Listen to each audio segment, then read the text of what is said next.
Good afternoon, everyone. This is Vijay Jain from City Research. Welcome to PB Fintech 4Q FY22 earnings call.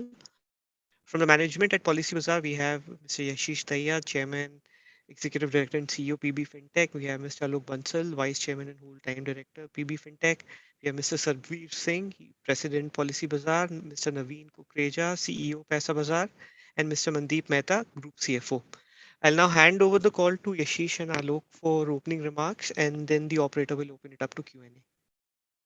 Thank you. Thank you very much. Good afternoon, everyone. Before I get into some of the details, I will still take a minute to highlight a certain unique characteristic about our industry.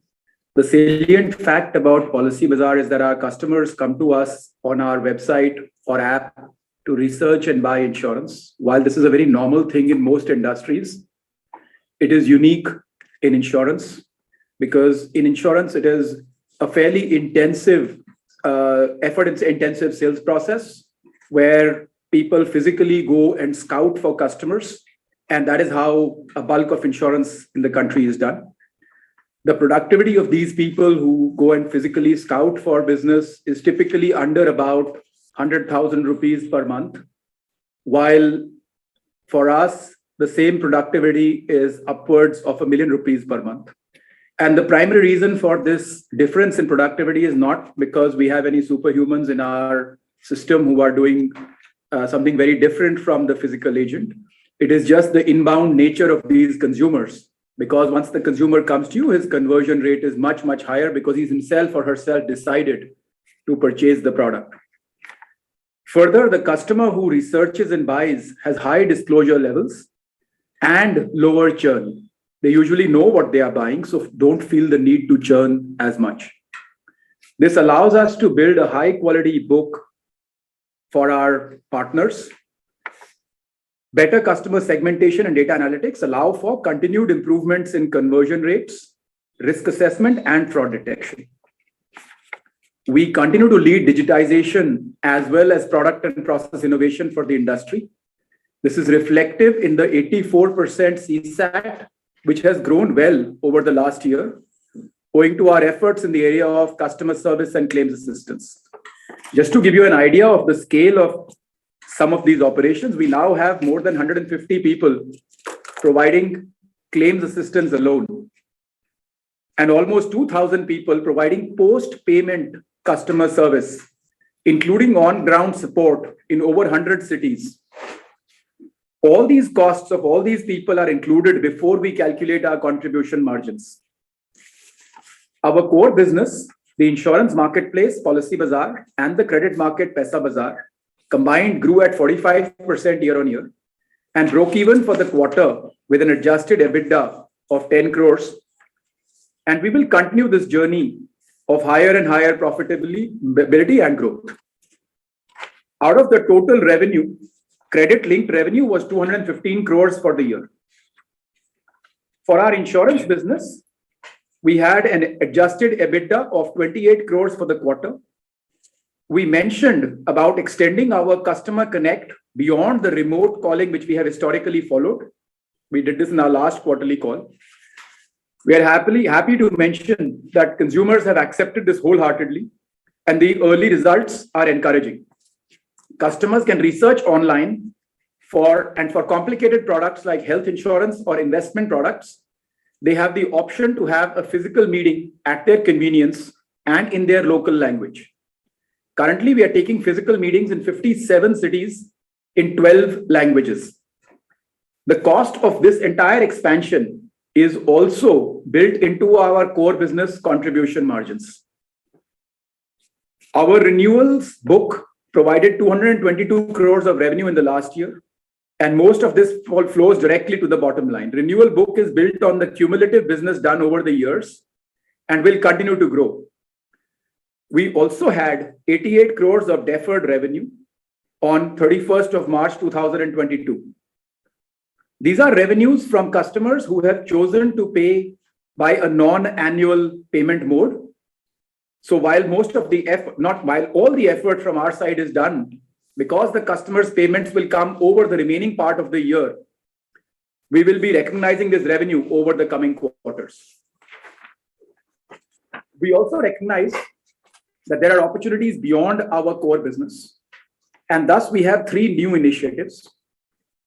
We are happy to say we have built rapid scale in these and leadership position. PB Partners, our POSP venture, grew from a zero base in July 2021 and did over 200 crores of premium in March 22, making it the clear market leader in the category. PB MSME and corporate insurance vertical, along with our investee company GetVisit, has built a very well-regarded platform for enhancing engagement and service capabilities with MSMEs and corporates. They now have 1.5 million customers being serviced. PB UAE has achieved market leadership in some categories and is a close second in a few others, and is growing much faster than the market leader, so should be a market leader soon. We continue to be convinced of the opportunity on all 3, perhaps even more so than in the past. However, growth now onwards will be balanced with higher efficiency. You would appreciate that, as we have mentioned, these businesses from a revenue perspective have grown about 37x in the last 1 year. That is very, very rapid expansion. And I think expecting both efficiency and such expansion to go hand in hand is a tall order. And thus, there will be higher focus on efficiency going forward.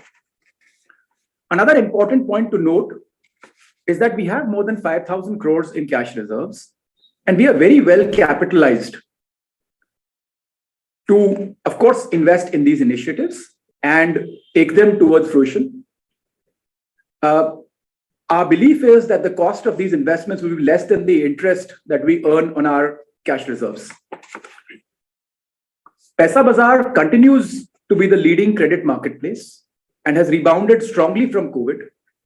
We have improved contribution margins over the last 2 years, and thus are now chasing scale to break even, or rather chasing break even through scale.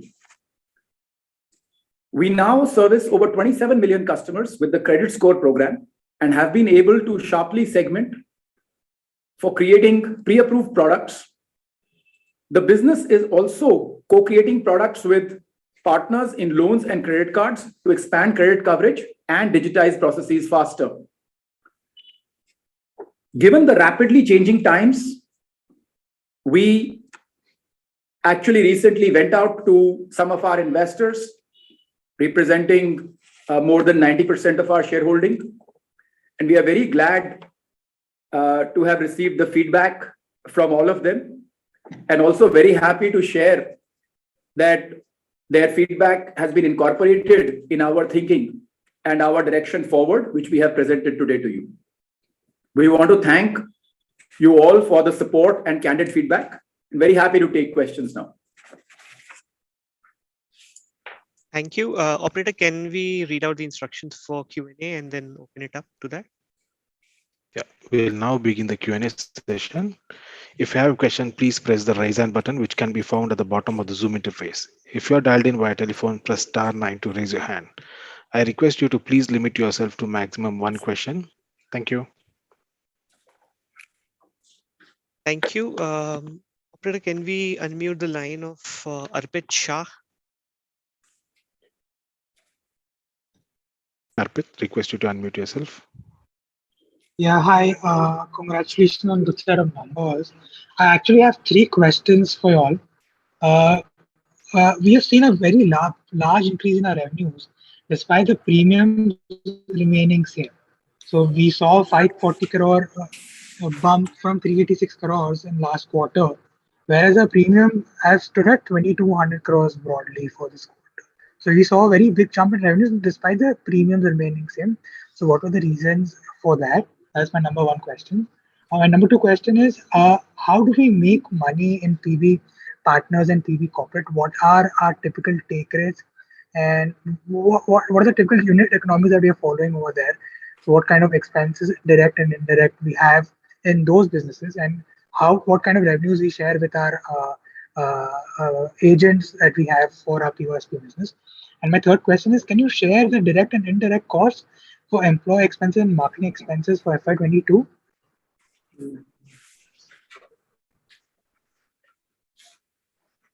So Sarabvir will be taking those questions as they relate to Policybazaar. Yeah, hi, Arpit. I think the first question that you had was around the quarterly change in revenue.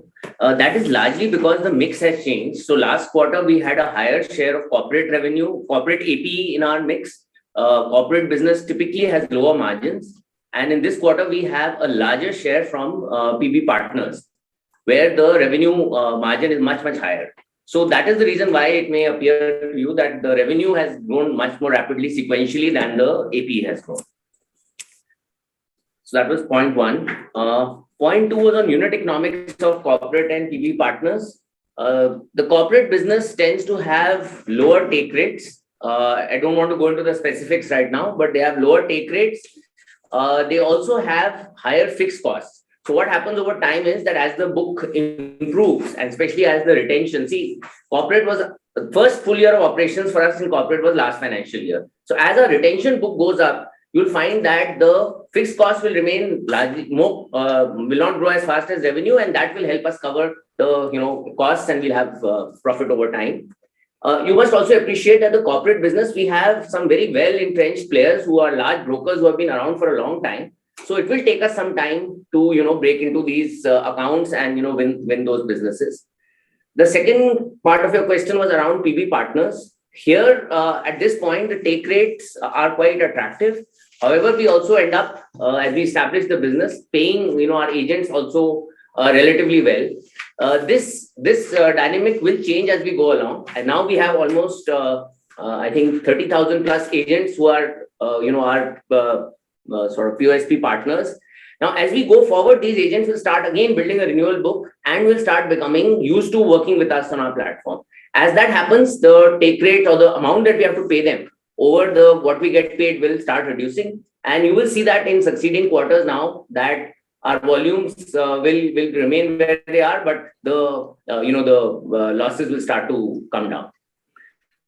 On your question on direct and indirect cost of people, see, all costs that are related to a transaction, whether they be sales, service, or claim support, when they're related to, if the number of transactions go up, we need more of that particular cost. Those come under essentially your pre-contribution margin costs. And your other people costs will be those costs which are, if our business grew 20%, they don't need to grow. They may not grow at all. You may even see them sometimes, growing without business growth. So they are not related to business growth. Of course, at some level they are, in the sense, if you become 10 times larger, you might need a larger team to manage things. You might need some, more HR people, etc.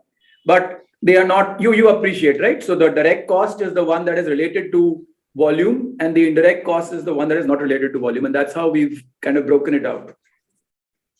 Okay. Just one last question I just wanted to ask you all. Like today we are at an ARR of 9,600 crores on the premium side.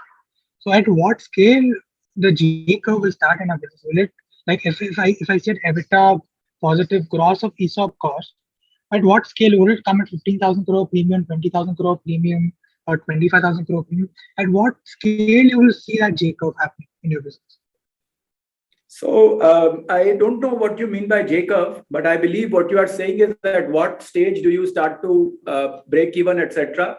See, yes. I will not speculate on the future, but I will, we of course have our internal understanding of how this goes. So if you think about it, our margins are today at about 40%. And we are fairly confident these will inch upwards into the future.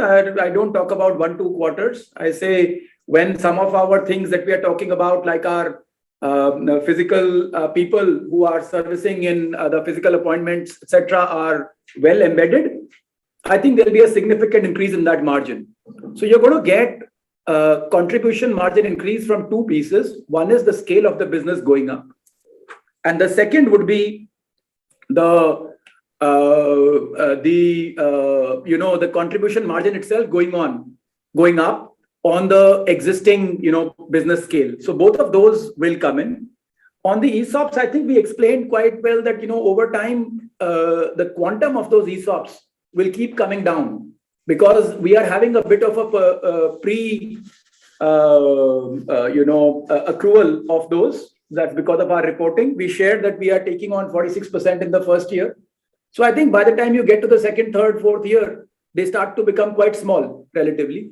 So I think those ESOP costs will become smaller over time. I think if you wanted a direct answer to the question, if I was to just say, if I look today, we are at a contribution of 470 crores. And I'm talking adjusted EBITDA right now, because as I said, the ESOP will not stay at the same level as it is today. But the loss is about 111 crores. So I think you want only 25 to 30% more scale to cover it. So my guess is when this contribution is 600 crores, it would have crossed over the EBITDA loss at the adjusted level. And as the ESOPs reduce, they'll become less and less critical. Now, why am I confident of that? We obviously have our renewal book, which is continuing to add on. And we are also extremely confident. This activity we are doing of putting people who can meet people is having very good results for us in terms of premium per inquiry going up and the overall direct cost as a percentage of revenue coming down. So that gives us the confidence. Plus, we will also be rationalizing on our initiatives. Look, this was our first year of initiatives. And you would appreciate, right? Going from zero to, the scale that we achieved. In the last quarter, we've done 150 crores of revenue from new initiatives. That obviously means that speed would have lacked some efficiency. So we will be correcting that. So I think those multiple pieces will take care of this profitability. Honestly, it's not something that, I would worry about too much in terms of, okay, when does it become profitable? I honestly wouldn't worry too much about it. And Alpit, with the renewal book becoming bigger and bigger, plus our deferred revenue coming in, that automatically flows down to the bottom line. When we take a decision as a management team and the board, we typically look at these revenues to have been already accrued when we look at the cost side decisions. But obviously, from accounting perspective, these will flow over time only. And as investors and analysts, our request is to look at the total value of that transaction for which major effort has already been put in. Thank you. The next question is from the line of Sachin Salgaonkar. Operator, can we unmute him, please? Hi, sorry, my answer was slightly wrong there. I just wanted to clarify to you that the adjusted EBITDA loss was 282 crores. And so what you're talking about is maybe about a 50% higher growth will take care of it because we don't expect the new initiative losses to be growing. Yeah. Okay. Sorry, please go ahead with the next question. Thanks. Thanks, Vijit, for the opportunity. Guys, congratulations on a good set of numbers. I have one question and one follow-up, perhaps to Yashish's opening remark. And the follow-up question to the opening remark is, Yashish would, like to actually understand in terms of what you meant by higher focus on efficiency. Would that mean that, perhaps slightly lower growth, but in return, perhaps a faster path to break even? And does that mean that, at some level, is it possible for you guys to give a guidance? The other listed fintech has given a timeline of break even on adjusted EBITDA. So if you have something like that. And the question is, if you could, guys could help up a bit of a breakup in premium this quarter between, let's say, autos, general, corporate, life, etc. Thanks. So you are right. Efficiency means on the new initiatives, you are unlikely to see the growth that we have seen in the past in the new year. Now, we are not talking about the existing business. We're only talking about the new initiatives. And yes, you will see us identifying, which we have already done quite a bit of, which areas within the new initiatives we want to grow, which areas we want to curtail, etc., etc. And so you will see all of that come through. No, we will not be giving a guidance in terms of when we will. We've decided, and our board has not allowed us to give a guidance in terms of when we become EBITDA positive. So we will stay with that. And I don't think we are giving the breakup of how much we do in auto, general, life, etc. We have decided not to do that. Please appreciate, we operate in a competitive environment, and these calls and their recordings are also heard by our competitors. So we have to be careful about how much we disclose. And Sachin, if we look at the profitability for the quarter, see the core business already was profitable in the last quarter. This business is established over years. The business model is almost set. So we can now work for more and more, confident margin on this one. It is an initiative which we believe will be important going forward as well, where we want to invest. And as Yashish mentioned in the opening remarks, with 5,000 crore plus of cash balance, it will be not prudent for us not to invest in new opportunities, whether it is POSP, whether it is corporate business. These are large opportunities, and we are mindful of how much we invest, but trying to keep it to a level where these are very, very near to our interest income actually. Yeah, and that is not by design. That just so happens to be the case. If things need to change, of course, we will keep everybody informed, and things will change if they need to change. Thank you. The next question, there's a question on the text, so I'll just read that out for you, Yashish Alok. What would be the broad take rate on renewal premium? This question is from Devjot Singh. We don't disclose take rates. I'm sorry about that. Sure. The next question is from the line of Arjun Vikas. Arjun, please unmute. But that said, it's common knowledge, right? What take rates? See, everybody in the market knows what take rates are for the different lines of businesses. So I think this is common knowledge. It doesn't need to be explained. Sorry. I think the question was, if I was not clear, I think it was on renewal premium specifically. If I don't know if that changes your answer. We've disclosed the renewal revenue. Okay. I think that I know. I get it, Naveen. So we've disclosed the renewal revenue. Most of it is health. The revenue, most of it is health. So you can calculate the amount that you need for health. The rest you don't really need to matter. The rest of it is very low renewal revenue. So don't worry about it.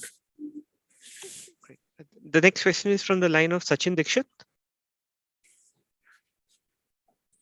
Yeah. Thanks, Vijit, for the opportunity, and congratulations everyone for the great results. I just wanted to follow up on the renewal part itself.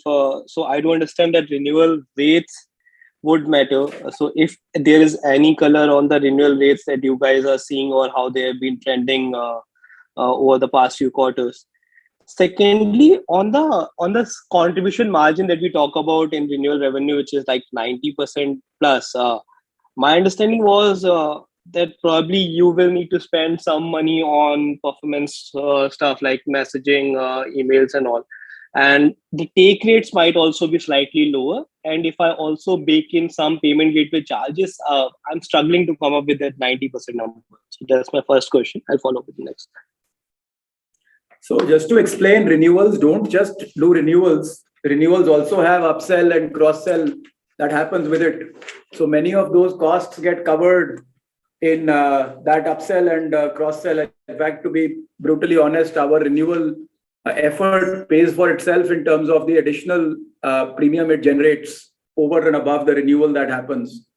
So I would encourage you to, if you, the way we read it, I would encourage you to stay with that thought of, a pretty high contribution margin on the renewal side. On renewals growth, see, this is mostly health business. And so it is related to what health we did in the past. Our renewal rates haven't changed. I don't know if, Sarpir, you want to, if in fact they've grown. Our renewal rates have gone up by about 5-6%. Yeah. So Sarpir, why don't you answer this? And so Sachin, what we are seeing is, as Yashish explained, the renewal book value of the renewal book is largely from the health business. And in our health business, we have a lot of focus on both first year renewals and later stage renewals. And both those numbers are going up. So we have done a lot of work that we've done on the customer experience front helps improve the renewal rate. So there is a clear trend upwards. We are also become better at cross-selling, other products to the renewal base. So overall, the renewal story is continuing to strengthen as we go along. And as you can imagine, there is a lot of focus in the company on that stream of revenue. So I think you'll find it going in the right direction. And one last thing, last 2 years with COVID impact, it's very tough to actually understand each quarter and how its movement compares to the last quarter or the last year same quarter. So as Shalvi mentioned, it's a very, very high priority item for us. The customer has already bought in the first year, which is the heavy lift we have done. And we would not want customers to let go of the renewal benefits. So we obviously do whatever we can in terms of reaching out to the customers and helping them continue with the policy. See, guys, we're not trying to be cagey about this renewal piece. It'll cause more confusion if we give you answers, because there is life renewal, there is motor renewal. They have very different take rates. Sometimes life renewal, our recording philosophy on life renewals has been changing over time. So all I'm saying is we could spend the entire conversation discussing this, and the more answers we give, the more confusion it will cause. So just stay with the fact that a bulk of it is health. And in health, yes, the take rates are about 2/3 of what they are for fresh business. And that will give you, like when I say bulk of it, more than 90% of it is health here. So, don't worry about the rest. The rest of it, the renewal may happen, may not happen, but it doesn't really matter. Like from a commercial perspective, of course, it matters too. Thank you. There's another question on the text. I'll just read that out. Can you please talk about what is the moat and right to win for Paisabazaar? And the related question to that, your competitors like Turtlemint, RenewBuy, etc. have also raised capital. Will there be telecom sector like price-led competition in POSP business? So we don't comment on competition, and we will hold our cards close to our chest because we wouldn't want competition to know what we are going to do. But yeah, we are in the market and we are the market leaders there. Naveen will answer the question on the Paisabazaar. Yeah. On the modes, in fact, we've in the presentation, if the person has seen the presentation on page 31, we talked exactly about that in terms of what modes are we working on, namely scale, economies of segmentation, credit score platform, the way we are digitizing the business and focusing on co-creation and brand. In terms of scale, if I talk about it, we are at 9,150 odd crores of annualized disbursal run rate. We are not a lender, we are a marketplace, but if we were a lender, we would be in the top 20 lenders. So, with scale comes our ability to work even more strongly with the partners, working closely with them to co-create the products that we are creating, which are better with better processes and better consumer experiences. We are deep into the credit segment. So because we get consumers across the credit segment and because we're able to now build products across the segments, we're able to monetize much better than any single individual lender or a vertical player. And that allows us to feed that back into either consumer process improvement or flows back into our margin. Yashish talked about the credit score platform. We have now 27.5 million or so consumers who've taken credit score from us. We're able to finally segment these customers and work with our partners, 60 plus partners, to create pre-approved programs which are not available to any customer outside of the platform. And they come with better processes and better terms usually that we are seeing scaling up fairly nicely. And finally, I think as we work towards creating new products, we are able to now utilize the digitization that's happening across the industry and is now allowed by the regulator. And that's starting to kind of create a much better A experience and B, hence the funnel of the consumers who come on our platform. Thank you. The next question is from the line of Arjun Vikas. Operator, can we please unmute Arjun? Hi, thank you for the opportunity. Great set of results, Yasish, Alok, and the team. Just want to check on the supplier side. Have we added any new partners? I know LIC was a new addition, but have we lost any new partners? And if you could talk about the supplier side concentration, who are your what would be the largest partner share or top five partner share on the insurance side?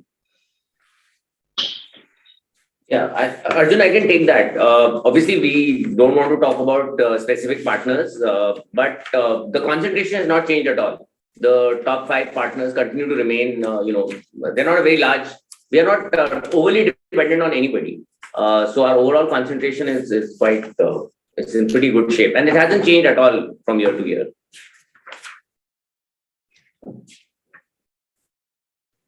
Great. The next question is from the line of Nidesh Jain. Operator, can we unmute Nidesh? Hello, am I audible? Yes, Nidesh, you are. Yeah. Hi, Ashish. A couple of questions. One is on renewal. I think it's a very critical piece for the profitability of the company going forward. So can you share EBITDA margin on the renewal revenue? Yeah, so as I said, a bulk of the renewal revenue comes from health, and the renewal rates are high. To give you some sense of it, they are on a blended basis somewhere around 87% or so. Every year the premium also goes up a bit. So, and it's based on the efforts that we put in over the last 14 years, and we get some revenue. So the effort on it also leads to certain cross-sell, because we get a chance to interact with the consumer, and in that interaction we have some other products that get added on, or sometimes the premium gets increased, etc. But on the whole, I would say somewhere between 80 to 90% of it flows directly to the bottom line, and that's the reality here. And that number will obviously, whatever business we've done last year, in the first year the renewals are lower. From the second year onwards, they are higher. So we measure renewals as R1, R2, and then onwards. And every year the renewal rate keeps going up.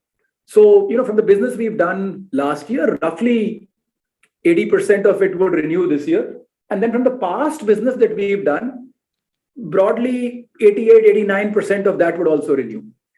So on a blended basis, that's how the business runs, and there is no change. If anything, there is an improvement in renewal rates, and on the sort of so that's basically the piece here. I don't know if you had any specific questions, but that's basically it.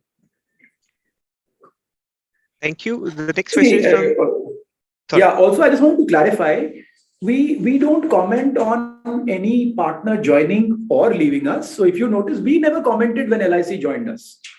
Yes, it did join and there was media, etc. But Policybazaar never went and commented that, yes, a new partner has joined us.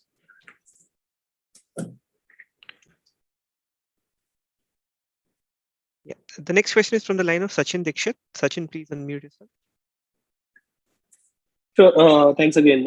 Quickly on the offline business. So I understand now that especially in case of life and health, when you are generating leads online and you have a on-ground fleet that goes to customer or visits the customer if needed. Can you elaborate more on that? How that works? Are there different sort of people who are getting onboarded, or the POSP partners are being leveraged? How is it working? Yeah, so Sachin, this business is totally separate from the POSP business. We have a team of people who, there are a couple of different models. In some cases, the same person talks to the customer and goes there and meets the customer. In other cases, the person who speaks on the phone passes on that, that information to their colleague, who then goes and meets the customer. All of these people who go to meet customers are full-time employees of Policybazaar. There is no, outsourcing or no kind of other arrangement involved. We are building this team up. As Yashish spoke in his opening comments, this team is doing extremely well. We are very encouraged by the results that we are getting. And if you think about it from an economic perspective, the marketing spend remains the same, and we are able to derive greater, revenue and AP from the same leads. So that's why we focus on the measure of premium per lead, and that number has been continuously going up. So that's what this whole thing is about.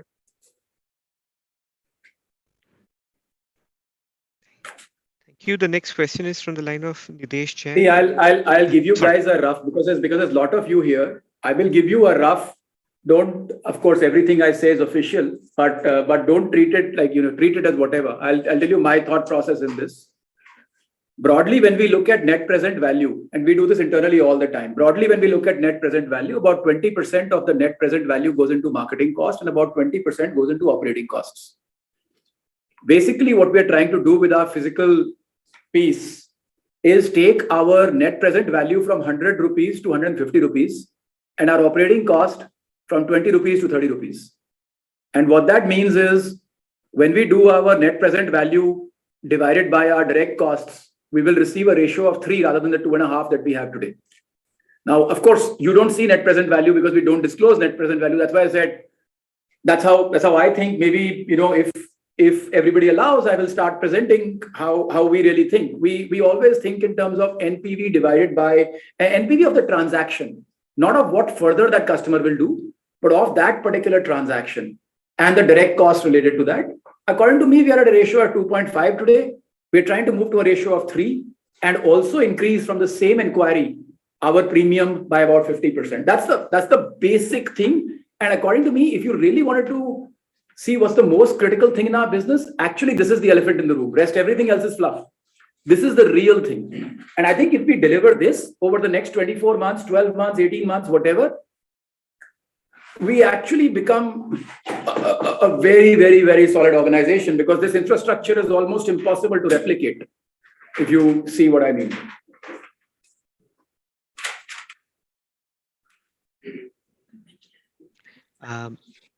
We'll take the next question from Sahej Mittal at HDFC Securities. The question is on text, so I'll just read this. What is our policy conversion rate now for health and life business after coming with a supplementary offline model? What man hours go into selling one policy, just to understand the scalability of the offline business?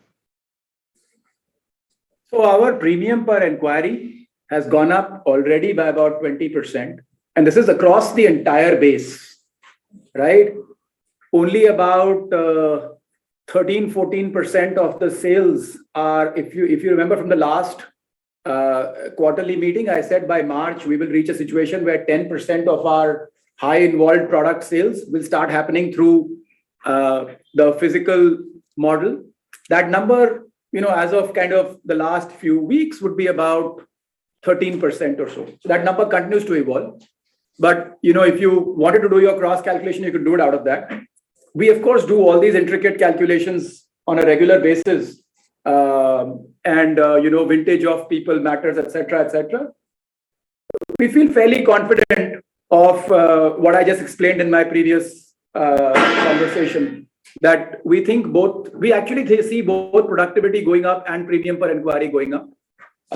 Productivity, when we talk about productivity, we mean premium divided by cost of those call center agents, etc. So but I think we might refrain from getting to that level of detail of each, unless you have some. No, I just want to add only one point, that as we are doing this, we're getting better and better at it. Our conversion on our visits is extremely high. I mean, the conversion rates when a person actually goes to meet somebody is extraordinary. I mean, I don't want to go into those numbers.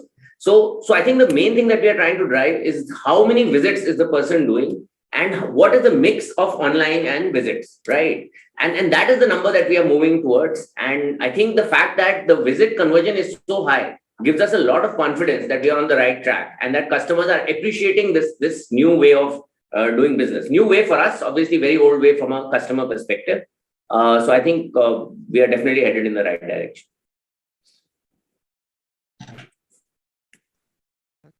Thank you. The next question is from a follow-up from Nidesh Jain. Operator, can we unmute Nidesh?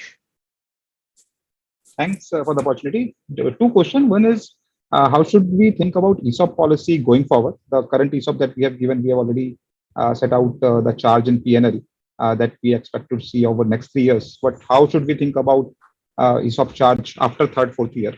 That is one. Second is on the PB partners. Since majority of the take rate that we are getting, I think will be passed on to the partner. So from an economics perspective, how should we think about that business? So on the ESOP part, see, we had a new grant which was given to a team just before IPO. 80% of that has already been allocated, and the simple allocation is 5 years and 20%. But the way accounting works, as we explained last time, was 45.67 has to go into the first year itself. Now, since this was mid-year, half of that came in last financial year, half of that will come in this current financial year, FY23. But overall, the impact is going to be decreasing. Last year impact, if you look at the numbers, was 607 crores totally at a console level. This will come down to about 540, then 300, then about 200, and then 100 in that order, roughly. But there are new ESOPs which may be granted, and that can change this number a little bit. See, but those will be a fraction of these. Yeah, fraction of these, first of all. Secondly, see, ESOP obviously helps us retain the team and keep them motivated in the right manner. It's not a cash charge for us. So we are very, very comfortable with this number, and our board and investors were comfortable, and we had disclosed this in RHP. To be honest, since IPO, it's been more than 6 months now. We've had almost zero attrition in our management team. And yeah, the culture has got to do with it, but also ESOPs somewhere keep the team motivated. So that's what we are in a very lucky position from that perspective. Yeah, but I would still see this as more of a one-off rather than a continuous exercise. Simply because, yes, you came out of a particular phase and we were going into being a public company. So this I'm sure is the same across all companies. So any increases will be on an incremental basis. And also the compensations we are now paying are very market related. So we are, in the past, historically, when we hired people, we used to hire people at a discount to market, which is quite rare. But we used to do that. But increasingly, that is not the case. So anyway. Yeah, just on the PB partners, Sarbir will cover it. Yeah. On the PB partners question, as I had explained earlier, I'll just explain the levers to you. So the first lever is the fact that right now our book is all new, right? So there is a cost of acquisition with a new book, which, as you are trying to, I guess, say that sometimes that can even be higher than the pain that we get. As we go forward, there will be a retention book that will start emerging, and on that retention book, that dynamic will not be there. So I think that is the first thing that will help. The second thing is that in non-motor businesses, the retention is actually positive. And we are already the largest player in the non-motor POSP business as well. So it's not just that we have scale, we also have relevant scale. So in that case, as that book continues to grow, you will find that, again, the economics will be more attractive. The third thing is that where does POSP fit into our overall story, right? POSP allows us to have scale against suppliers. And as we build that scale against suppliers, there will always be some advantages that will accrue to us from that. And as those advantages accrue again, those will help in increasing the profitability. So we see as we go forward this year that the profitability will keep improving as we go ahead. And over time, we believe that PB partners will also be a very large and valuable part of Policybazaar.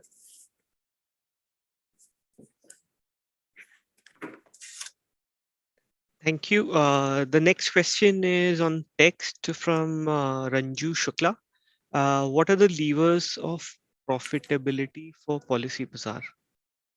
Sure. So see, our core business in the last quarter was EBITDA break-even. It made about 10 crores of profit, as we have disclosed. It has broadly a 40% gross margin, right? So if you look at our core business, we are at about give or take about 400 crores of revenue, right? Oh, sorry, just a minute. On the quarter, just give me a second. I'm just getting to it. 1,200 crores of revenue, right, for the year. All right, about 400 for the quarter. That's what I meant. So about 1,200 for the year. So let's just make this up, right? Let's say we've grown 45%. let's say we just grew 45% again. So if we grow 45% again, and I'm not saying we are planning to grow 45%, I'm just saying that if we grow the same, then that 45% is what? That's roughly about 530 crores or so of additional growth. That at 40% gives you roughly about what? About 200 and something crores of, or 210 crores of additional contribution. Now, please appreciate, for any of that, we are not planning to expand our brand costs or other people costs, etc., anywhere near 40%. It may be a 10-15% increase. So, let's say those costs are about 600 crores for last year. It might go up by 100 crores. So you've got 110 crore of additional EBITDA coming in, which, if that happens, should clearly make the core business profitable for the whole year, if you see where I'm going with this, right?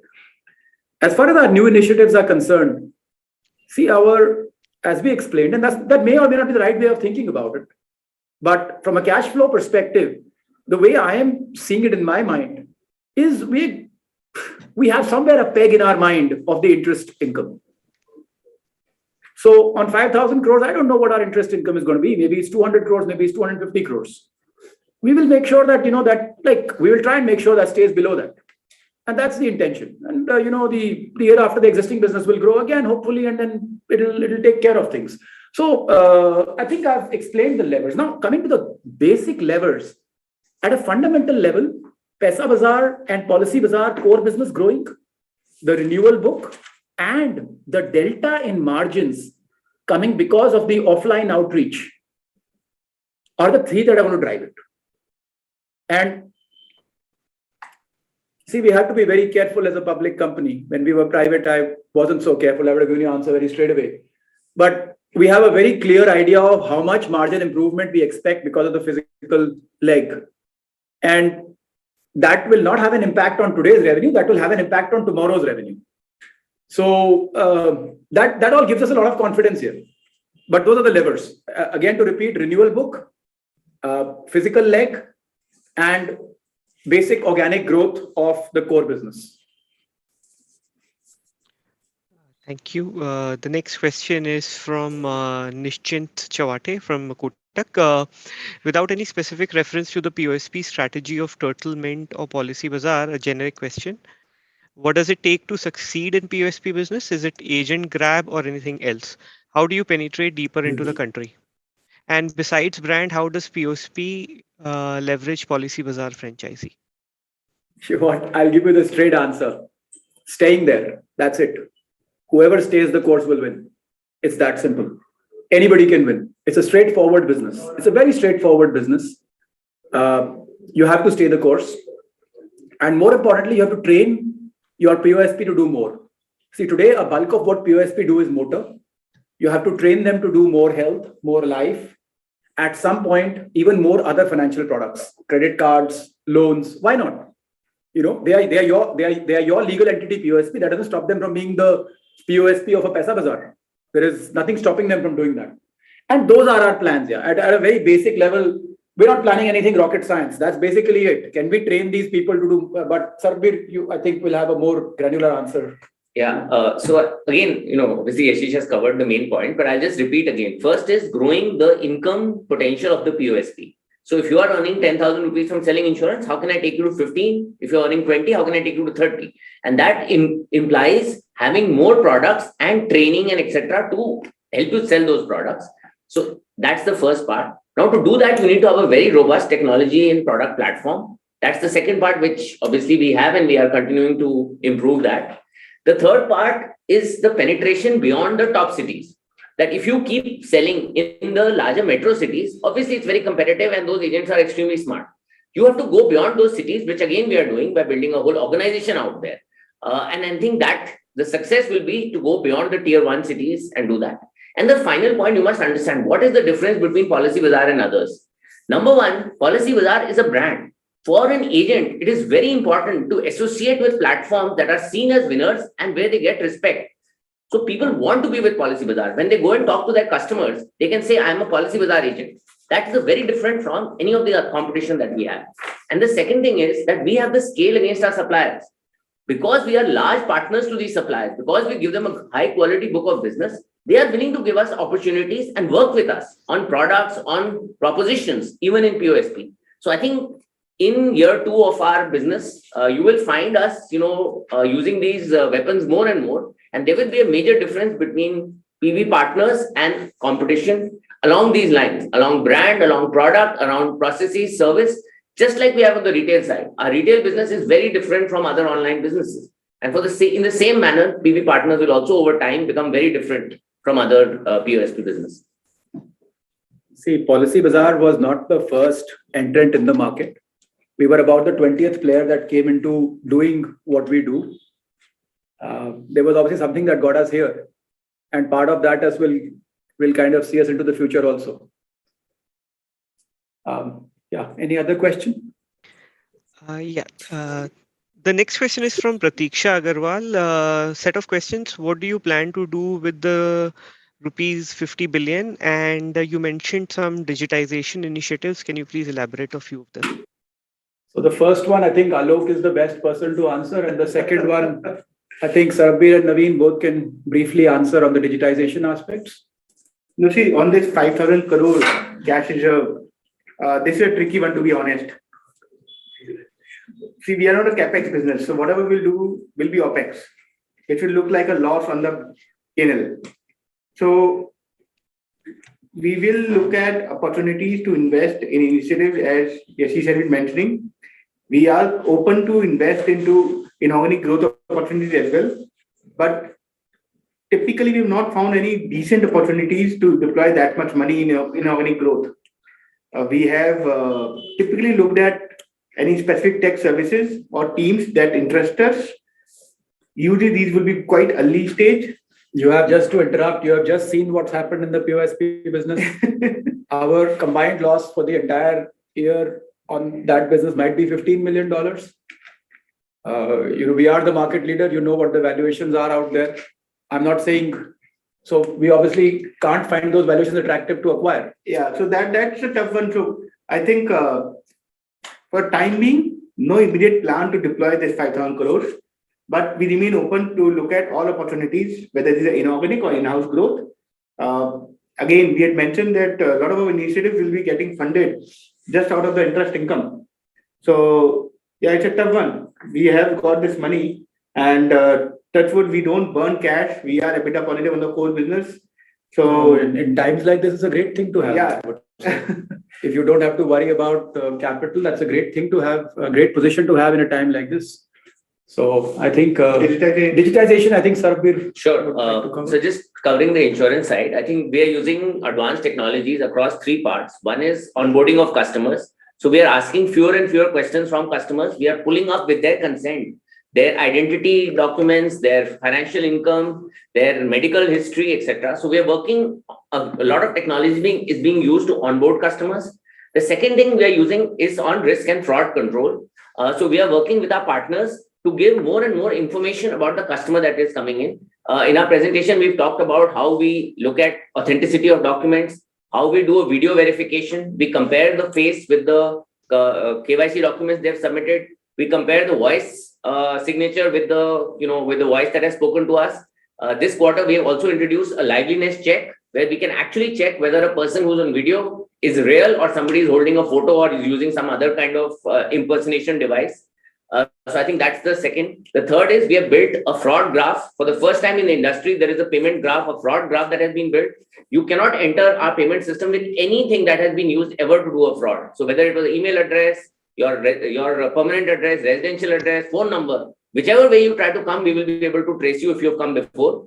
And I think the third area that we are using advanced technologies is in marketing and our efficiency of our own internal operations. So who should we target? What is the best product to suggest to this person? What is the next best product for this person? What range of icons should be shown on the app, etc. So we are working on personalization, etc. So I think we are using technology to, like I said, these 3 things: consumer onboarding, risk control, as well as marketing and targeting of customers. Naveen, your side? From a lending perspective, I think it's interesting because when COVID happened in 2020, the whole industry realized that it was not as digital as it could be. And that's why the lending kind of came down drastically for the industry. Since then, of course, with the help of regulator, the entire industry is moving towards digitization. We have built our own digital stack, and I've shared two examples in the deck that from the customer coming in to the customer being identified on whether he or she can get an offer from a particular partner, the KYC happening through various means, whether it's CKYC, EKYC, OKYC, or video KYC, to underwriting happening digitally, to the repayment confirmation through ENACH, etc. happening, and finally the e-contracting through digital agreements. That's all happening digital now. The couple of examples I've shared, for example, if a customer today is a pre-approved customer with Axis Bank, they come to our platform, we've kind of deeply integrated with them. It's a beautiful journey. The customer comes, gets identified for pre-approved, and gets out within seconds or minutes with a loan amount in his or her bank account. The second example that I've shared is the co-created products that we are working on. A step-up card that we have. A customer comes in and within 2 minutes or so, the customer has opened an FD with a partner bank, got a credit line against that. The virtual card has been issued and the customer can actually start using the card digitally. Any next question, please? Yeah, so there's a question on the line from Hiten Jain. Operator, can we please unmute Hiten? Yeah, hi. I have one question. So this other expenses that we report, which grew 100%, 137 crores in this year, FY22 over versus 65 crores last year. Now, so this expense, given that it has grown so much, it should be linked to revenues. And I wonder why would you classify this under contribution EBITDA? And even if I look at the breakup, I think around half of it is payment gateway charges. Shouldn't that be directly linked to revenues and be part of direct costs? So see, the way it works, is direct cost typically are the direct operating cost and the acquisition cost. And this is the way industry has been taking it. But yeah, I take your point. Technically, this should also be part of the cost above contribution margin. But somehow the classification we have seen across the industry is a little different. And we have just gone ahead with the same classification so that there is no confusion when analysts or investors are looking at our numbers. Okay. All right. Thanks. Okay, so we're at 4 o'clock. That was the last question for this call. I'll just hand this back to the management at Policybazaar for their closing remarks, and then we can close this. Well, thank you very much. Thank you for those questions. I know it was a Saturday afternoon. Next time we will try to do this on a weekday. So that, very grateful for all your participation and all your questions. I think as a concluding remark, all I would say is, look, this is a prudent management. Of course, definition of prudent can vary all the way because there's a huge spectrum of prudence. We are also a growth company. We are nothing about us is going to change from how we have been in the last 14 years. We have been a certain type of organization. We have had a certain amount of burn. We've grown at a certain rate. We've done initiatives in a certain way. We've done acquisitions in a certain way. Just because we have more capital or just because we have less capital, whatever, our philosophy towards business, the kind of people we are, is not going to change. And so, whenever you think about speculating about what all could happen, one of the best ways to just look at the history of this organization over the last 14 years, because we cannot change our DNA, nor will we. I think I genuinely believe that the existing business, which from an EBITDA perspective, from an adjusted EBITDA perspective, broke even last quarter, should now stay in the positive zone. And as I said, as it grows with its margins, it should add further and further to profitability. Policybazaar is decidedly profitable now with the insurance business. Let me not call Policybazaar the insurance business, with about 28 crores of EBITDA last quarter. Paisabazaar is fast catching up. I'm fairly confident that soon we should be. When I say soon, I mean at some point, not so much in the future. We should be able to announce that Paisabazaar has also broken even, and that's also profitable. And one by one, each of our initiatives will move in the same direction. But I don't know in what order, whether Dubai comes first or POSP comes first. I think Dubai will come before POSP. But let's see. And we intend to stay absolutely focused on all three of these and do a good job out of them. And at any stage, we feel, we'd love to have your feedback all along. But thank you very much for joining, and have a great rest of the weekend. Bye now. Thank you, Team Policybazaar. Thank you, everyone, for joining, and have a great weekend. This is Vijay. Thank you.